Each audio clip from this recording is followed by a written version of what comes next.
Bitta odam tahorat qilib, endi bunday sovuq emas, Madinada ko'p bunchalik sovuq bo'lmaydi. Tahorat qilib, haligi tapchikasini uni qo'ltig'iga qistirib kirib keldi-da, 2 rakat namoz o'qidi. Sahobalar bilan birga o'tirib, haligi joyda darsga qatnashib ketdi.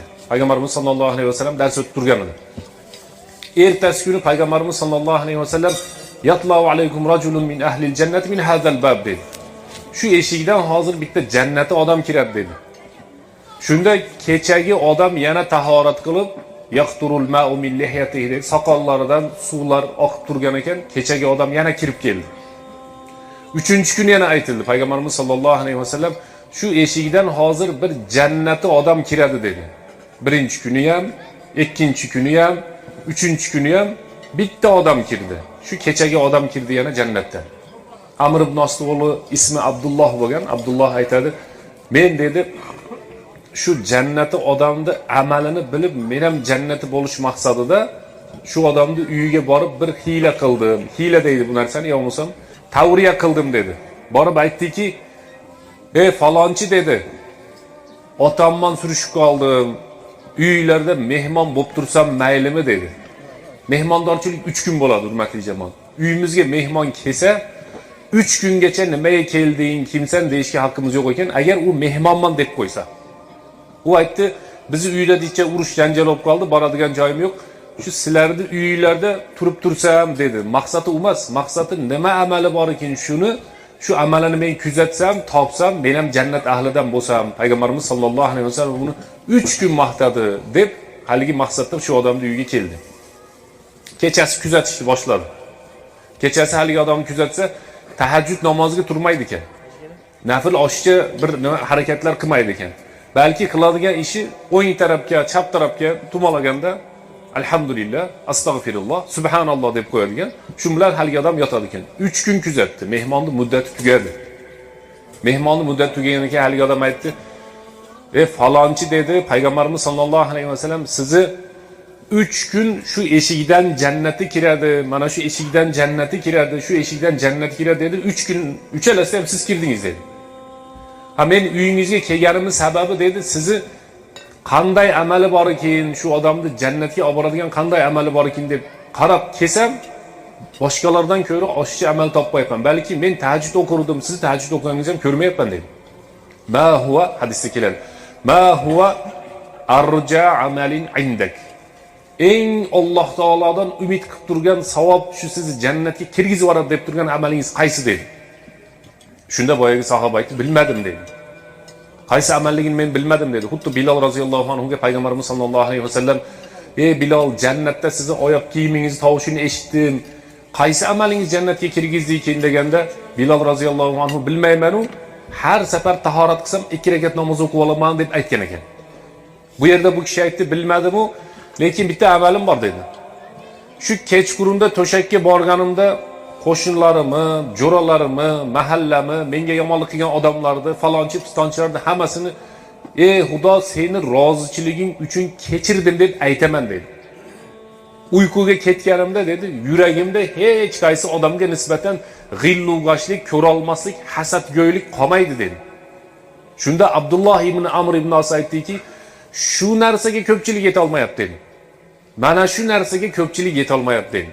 Biz ham shuni jamoatga aytamizki, oyat karima, hurmatli jamoat, Alloh taolo Qur'onda aytayapti, "Yawma la yanfa'u malun va la banun illa man atalloha biqalbin salim."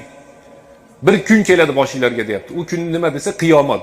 Moli, dunyoning foydasi bo'lmaydi. Va la banun, o'g'il, qiz, farzandlarning foydasi bo'lmaydi. Illa man atalloha biqalbin salim. Qaysi odam Alloh taologa salomat qalb bilan boradigan bo'lsa, shu odamgina jannatga kiradi deyapti.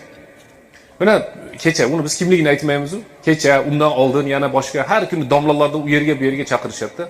Ikkita qo'shni urushib qolsa, ikkala qo'shnini o'rtasini, "Hoy, to'xtab turing, hozir siz gapirasiz. Hoy, siz gapirasiz" desangiz, uni namozi, ro'zasi, umrasi, ibodatini hammasini chekiga surib, surishayotganini ko'rib, bular musulmonmi, musulmon emasmi deyaverasiz. Er xotin urushib qolsa, mana ilgari kuni shunday voqea bo'ldi, kecha ham davom etdi, bugun ham hali davom etadi shu voqea. Eri xotin urushib qolsa, mana xotinlar tarafdan kelgan 5-6 ta vakil berigi qiz tarafdan, o'g'il bola tarafdan kelgan 5-6 ta vakilga "Ey, Qur'ondan, hadisdan, dindan bir narsani aytsang yo'q" deydi. Shu yerda to'xtab qoladi. Peshin bo'pti, o'qib olaylik deydi keyin. Endi asr o'qib olaylik deydi keyin. Din muomala hurmatli jamoat. Din kechirish ekanda biz kechirishimiz kerak. Alloh taolo aytayaptiki: "Ala tuhibbuna ayyagfirallohu lakum." Sizlar kechiringlar, sizlarda Alloh taolo kechiradi dedi. Abdulloh ibn Amr ibn Os aytdiki: "Ey falonchi" dedi. "Seni jannati bo'lganingni sababi sen odamlarga hasading yo'q ekan" dedi. Hasad kimda bor desa, hasad hurmatli jamoat hammada bo'ladi. Har bir odamda hasad bo'ladi. Faqat shu hasadni ozgina bosib qo'yish kerak bo'ladi.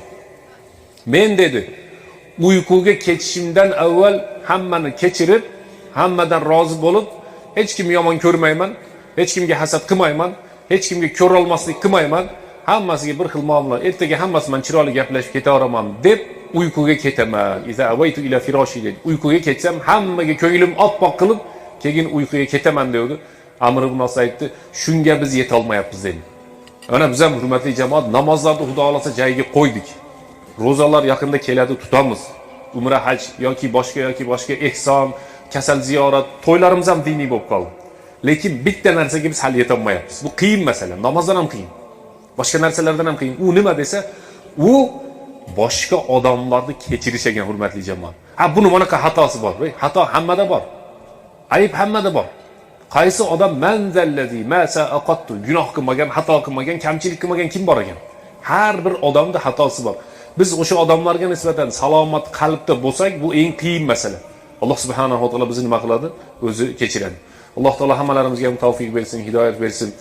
Bu qishning o'rtasida qilingan ehson, bu shu savudi kunda qilinayotgan to'ylarda ham, ehsonlarda ham Alloh taolo o'zining dargohida qabul qilsin. Uzoqdan yaqindan kelgan mehmon jamoatlar qadamiga savob yozsin. Subhan robbika robbil izzati amma yasifun va salamun alal mursalin. Alhamdulillahi robbil alamin. Yedirgan, ichirgan, to'ydirgan mo'min musulmonlar safidan qilib yaratgan Alloh taologa hamd va sanolar bo'lsin. Dasturxon chaqirib bizni mehmon qilib bu joyda issiq ovqat, issiq choy, chiroyli noz ne'matlarni qo'ygan uyli egasini Alloh ihsonlarini qabul qilsin. Ikkala yoshlarga ham Alloh taolo baxtli, saodatli hayot bersin. Shu savdoda xizmat qilgan aka-ukalarimiz, osh qilgan, choy qilgan, uydagi xizmat qilgan yaqinlar, hammalarni ham qanday shar'iy tilak, maqsadlar bo'lsa Alloh taolo o'zi yetkazsin. Bu savdoda kelgan jamoatga ham Alloh taolo qadamiga savob yozsin. Shu yerda sabr qilib o'tirib, issiq uydan ko'ra shu ehson qatnashib qo'yilib kelgan butun jamoat qadamlariga Alloh taolo savob hasanatlar yozsin. Bi rahmatika ya arhamar rohim.